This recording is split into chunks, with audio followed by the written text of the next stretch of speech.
Asifiwe. Amen.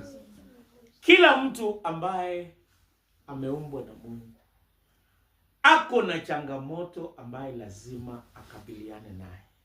Lakini iko vitu viwili mtu anaamua. Tunaweza amua kutoroka ama kusimama. Kila mtu ameitwa. Na Mungu akikuita anakupa changamoto ya kukabiliana naye.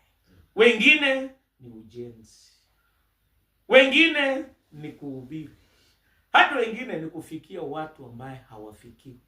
Kila mtu wako na changamoto, lakini unakubali kama utatoroka ama utasimama.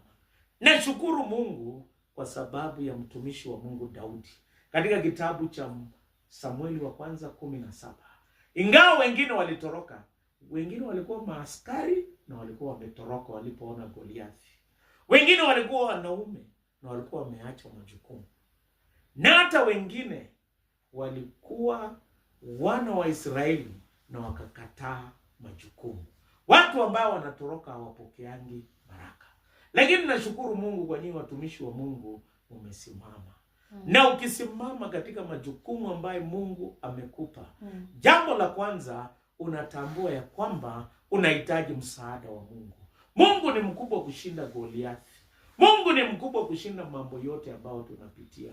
Kama sasa tuko na majukumu ya kujenga towers, tuko na majukumu haya. Lakini Mungu wetu ni mkubwa kushinda towers. Mungu wetu ni mkubwa kushinda changamoto zote. Na kwa sababu ni mkubwa, sisi tutashinda. We have a God who is bigger than all the challenges. Na wanasema God's work done in God's way will never lack resources. Kazi ya Mungu ikifanywa kwa njia ya Mungu, hatutakosa rasilimali, tutafanya kazi hiyo.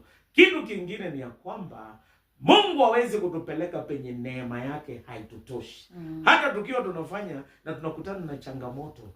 Daudi alikutana na Goliathi, alikuwa mtu mkubwa. Mungu alimpa neema ya kutoshelesha yeye na akashinda Goliathi. Jambo la mwisho ni ya kwamba watumishi wa Mungu ambao wanasimama, Mungu anatumianga chenye wako naye.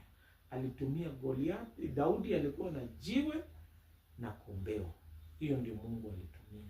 Na hata sisi Mungu anatumia chenye tuko naye hapo kwa towers. Anatumia experience, vision ambayo wazee walikuwa, anatumia uwezo na anatumia sisi sote.